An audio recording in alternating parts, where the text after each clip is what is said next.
안녕하십니까. 행정학 전국의 수험생 여러분. 자, 우리 행정학의 이 정책 이론은 말이죠. 라스웰과 다르다고 그랬어요. 라스웰의 이론은 그동안 행태주의 어떤 문제점, 여기에 대해서 한번 비판하면서 이렇게 나가는 것이 바로 라스웰이었다면, 로이의 입장은 또 다르다는 겁니다. 로이는 이 정책을 말이죠. 여러 가지 탁 이렇게 해가지고 다섯, 네 개 이렇게 나눴다는 겁니다. 자, 아까 우리가 이제 공부했던 이제 구유통 이론도 있었잖아요. 구유통. 요거 시험에 나오는데요. 구유통. 이건 뭐냐면, 갈라먹기, 그러니까 나눠먹기식의 어떤, 구유통이 이렇게 있다는 거죠. 구유통이 있으면은, 이 돼지, 여러분들 돼지 잘 안 먹어봤을 거예요. 이렇게 돼지들은 자기 구역에 대해서 그 앞에 있는 것만 먹는다는 겁니다. 즉 뭐냐면, 이 투표라든가 이런 걸 갈라먹는 거예요. 얼마 전에 여당과 야당에서 뭐 야권 단일화 이런 게 있었죠. 그리고 뭐 서울시장 되니까 부시장은 누구한테 줬어요? 국민의당에 거기 주고, 그죠? 이 시장은 국민의힘으로 갔지 않습니까? 이런 것처럼 나눠 먹는다는 거예요. 가능하다는 겁니다. 이게 바로 우리가 이제 분배 정책 이렇게 볼 수가 있고요. 그다음에 이제 규제 정책. 그다음에 문제가 이제 재분배 정책이에요. 재분배라는 건 뭐냐면 이 자본주의 국가에서는 말이죠. 부가 편제된다는 겁니다. 그래서 부가 또 다른 부를 낳는다는 겁니다. 그래서 여기서 나온 것이 바로 이제 뭐 직접세랄가 누진세 이런 거죠. 세금을 많이 이제 때려가지고 이걸 다시 분배시키는 정책이 되겠습니다. 최근에 서울에도 이 주택값이 엄청나게 올랐잖아요. 그죠? 사실은 천문학적으로 오른 거예요. 왜냐하면 서울에서 가지고 있다가 예를 들어서 10억짜리가 30억 됐다 그럼 20억이죠. 여러분들 평생 직장 생활 가지고 몇십억 벌겠다. 이건 상당히 어렵습니다. 그러나 이런 이 정책이 잘못돼 가지고 이 주택 가격이 몇십억 올랐다. 어떻게 보십니까? 여기에 대해서는 어쩔 수 없습니다. 세금을 때릴 수밖에 없다. 엄청난 세금을 때려야죠. 그죠? 보유세라든가 이런 거 있죠. 이런 걸 때려야 됩니다.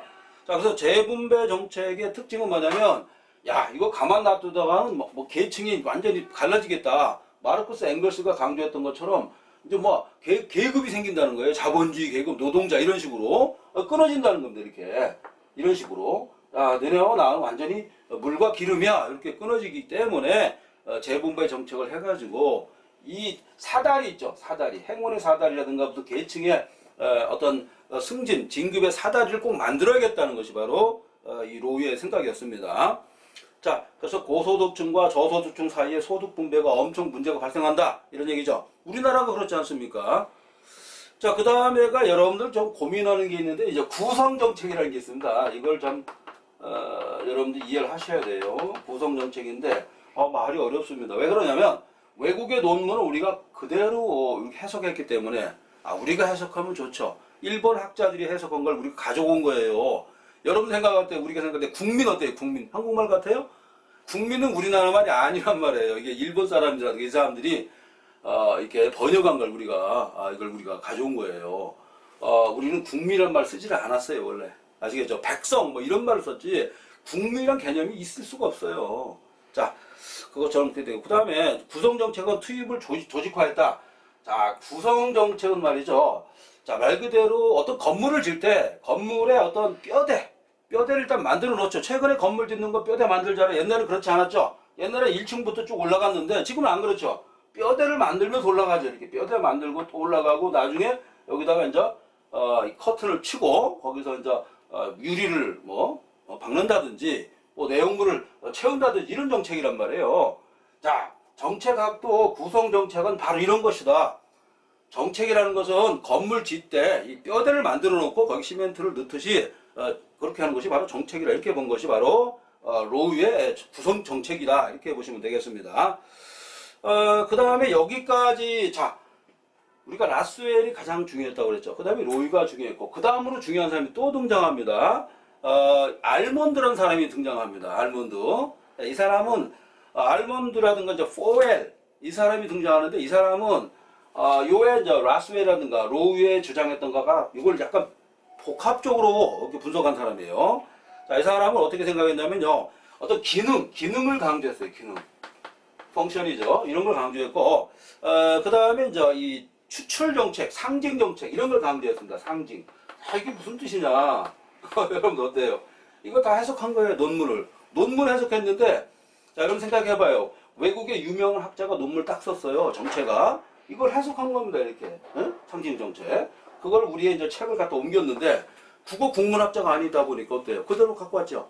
일본에서 쓰는 말 이런 거 그대로 갖고 온 거예요.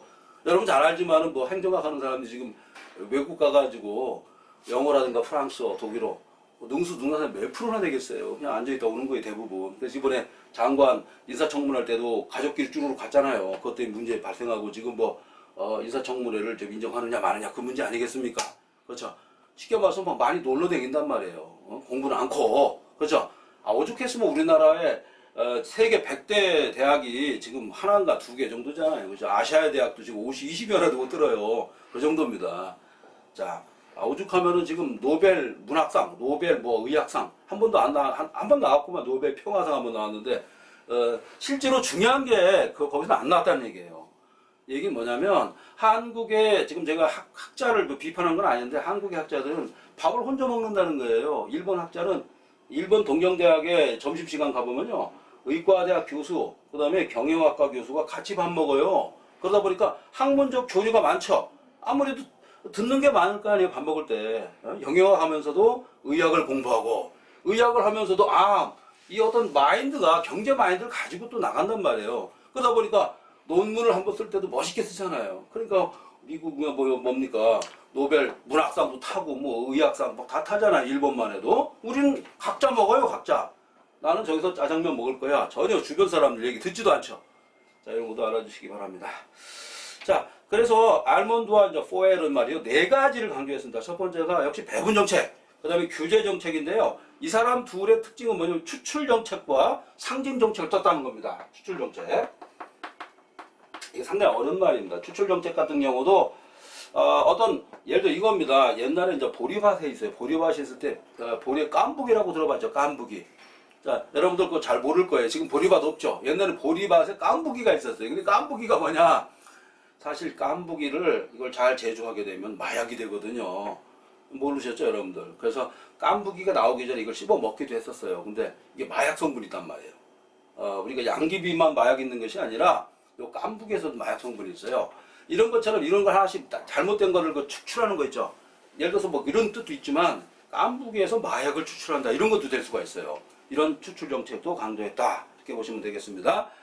자, 그런데 이 추출 정책의 가장 근본적인 특징은 뭐냐면 민간. 아까는 깐부기 제가 이 보리밭 얘기를 들었지만 민간 부분 있죠. 자, 민간입니다. 보리밭이라고 쳐요. 여기에 이제 좋고 나쁜 것도 많이 있을 거 아니에요. 이것을 추출했다. 이렇게 볼 수 있어요. 자, 우리가 지금 행정이라든가 정책을 공무원들만 하는 전유물로 봤단 말이에요. 그게 아니라는 거죠.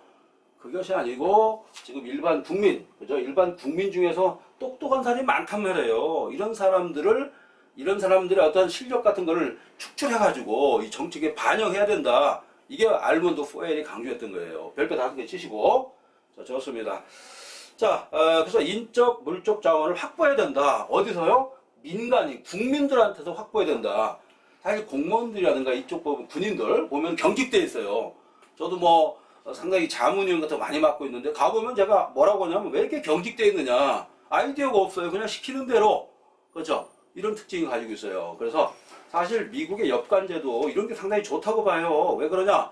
엽관제도 이런 거는 정책을 금방 바꿀 수가 있습니다. 잘못되면은. 근데 우리는 직업 공무원제도 아니겠습니까? 그래서 바꿀 수도 없어요. 그래서 사실 뭐 장관이 다 바뀌어가지고 가죠. 장관 우습게 보죠. 왜? 밑에 국장들이 따라가질 않아요. 왜? 조금 있으면 바뀔 텐데 이렇게 생각하죠. 그러다 보니까 정책이 항상 굳어 있습니다. 탄력적이지 않죠. 이걸 강조했던 사람이 알몬드와 포엘이었다. 이렇게 보시면 되겠습니다. 그 다음에 이제 상징 정책이 있는데요. 상징 정책은 뭐냐면, 자, 일종의 이제 패러다임이에요. 패러다임이고, 어떤 뭐 이데아? 이런 개념입니다. 그래서, 우리가, 이 패러다임이라고 하죠. 패러다임 바꿀 수 있느냐, 이런 건데, 자, 예를 들어서 지금 우리 정책은 지금 북한과의 통일을 바란다. 이런 거 아니겠습니까? 정책이. 그거죠. 그런데 북한하고 지금 잘 안 돼간단 말이에요. 그러니까 얼마 전에 미국의 바이든이 뭐라고 했냐면, 북한에도 백신을 주겠다. 이게 문제가 뭐냐면 주겠다 이 부분이에요. 주겠다 하면서 뭐라고 했냐면 북을 비핵화 시키겠다. 여기까지 좋은데 남한도 비핵화해야 된다 이렇게 보여요.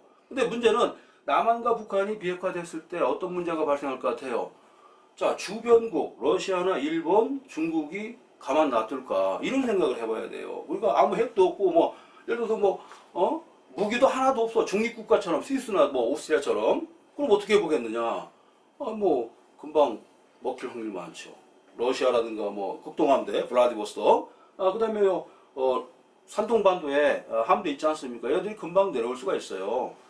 제가 볼 때는 이틀이면 끝날 것 같아요. 그렇기 때문에 한국의 비핵화 이거를 상당히 잘 생각해야 되겠다. 물론 북한이 핵을 가지고 있으면 문제가 커져요. 그러나 쉬운 문제가 아니라는 겁니다. 이게 북한 입장에서도 아시겠죠? 무조건 남한하고 북한하고 힘을 쭉 빼는 것만 좋은 것이냐 이런 생각을 해볼 수가 있다는 겁니다.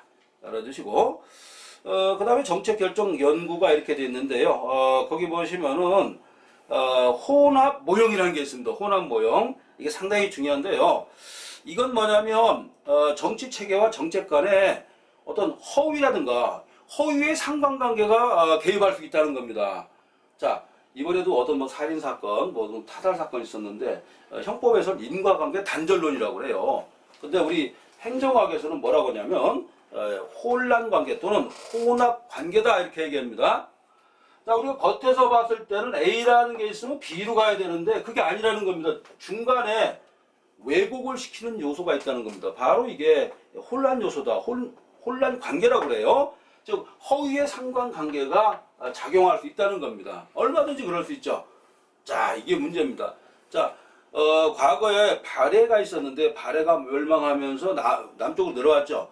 그리고서 원래 지금 평양이죠. 평양 근방에 사는 사람들이 주로 발해 유민이었단 말이에요. 원래는 대동강까지가 고려 땅이었어요. 근데 바로 그 위에 이 발해 유민이 살도록 했어요. 그러면서 조선으로 넘어오면서 우리가 지금의 이제 한반도 이게 우리 국가 됐는데 또 조심할 게 뭐냐면 간도 있죠. 간도가 지금 남한의 한 3분의 2 정도 크기예요. 상당히 큰 거죠. 간도도 우리 땅이라는 걸 명심해 주시기 바랍니다. 자, 그 다음에 거기 보면은 혼합 모형까지 공부했고요. 그 다음에 참여자가 있어요. 정책을 입안하고 정책을 우리가 진행하고 수행할 때 참여자가 생기는데요. 그 다음에 정책과 정치를 우리가 추구할 때 어떤 문제가 발생하냐면 중간에 그러니까 정치 체계를 X변수, 그 다음에 정책 변수를 Y변수 이렇게 했을 때 Z 변수가 또 등장한다는 겁니다. 바로 Z 변수가 정치 경제에 해당한다 이런 얘기입니다. 자, 그래서 정책 과정에서 이 경제 논리가 들어왔다. 이건 바로 뭡니까? 일반인이 참여했다 이런 얘기가 되겠습니다. 그래서 이걸 참여 정책이라고 그래요. 참여. 누가 참여했느냐? 일반인이 경제적 사고방식 이걸 가지고 참여했다는 겁니다. 자, 이렇게 보시고 제가 이제 모두에서 말씀드렸다시피 행정학 공부할 때는 문제가 중요하다고 그랬죠. 문제가 중요하지 이론이 중요한 게 아니다. 자, 왜냐하면 우리는 문제를 풀기 위해서 있는 거예요. 논술 쓰는 게 아닙니다. 논문 쓰는 게 아니죠. 그래서 문제만 잘 맞추면 된다 이렇게 보시면 되고 실제로 문제집을 활용한 이 교과서가 지금 넘버원이 되고 있습니다. 행정학에서는 아시겠죠? 이런 부분을 여러분이 명심해 주시고 자, 감사드립니다.